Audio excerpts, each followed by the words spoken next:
Ash Ketchum spirit lives on in Pokemon Horizons. Pokemon Horizons episode 14 mainly revolves around Roy trying to help Wattrel overcome its fear of heights. Roy bonds with the little bird for the entire day and comes up with different ways to show Wattrel that flying isn't scary after all. He goes out of his way to jump in the water and make this grass cushion thingy just so he could teach it how to fly. That's such an Ash Ketchum thing to do. It reminded me of how Ash helped Dragonair learn to fly back in Journeys. Roy was kind of unsuccessful the first day, so he comes back the following day and brings this fishing lure thing that he made to propel Wattrel. But the petrol Pokemon flutters its wings so fast that it breaks the fishing line. And now that nothing supports it from flying, it is able to save itself and fly, even reaching this tower with its friends. So now that Roy's job is done, he waves Wattrel a bittersweet goodbye and heads back to the ship.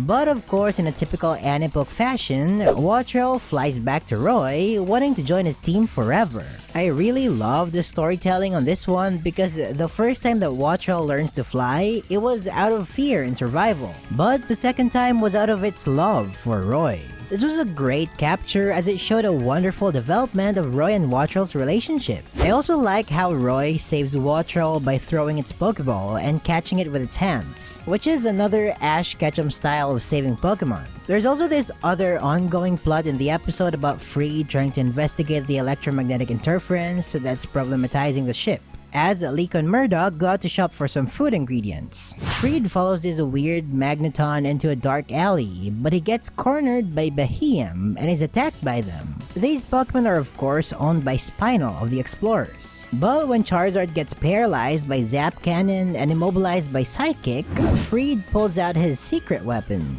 Terastallization. And I love that it's not a Dragon Terra type like many of us predicted, but it's actually a Dark Terra type, which is extremely useful in this situation, allowing Charizard to be immune to Psychic. When Charizard beats Behem, they retreat for now. But at the end of the episode, Spinal manages to trick LIKO by messaging her about a spice that Murdoch wanted to buy. He disguises as an innocent man, traps LIKO in an alley, hypnotizes her, and stealthily grabs the pendant. This is another great moment because contrary to Meteo's flashy way of stealing the pendant, Spinal lurks in the shadows and waits for the perfect time to make his move.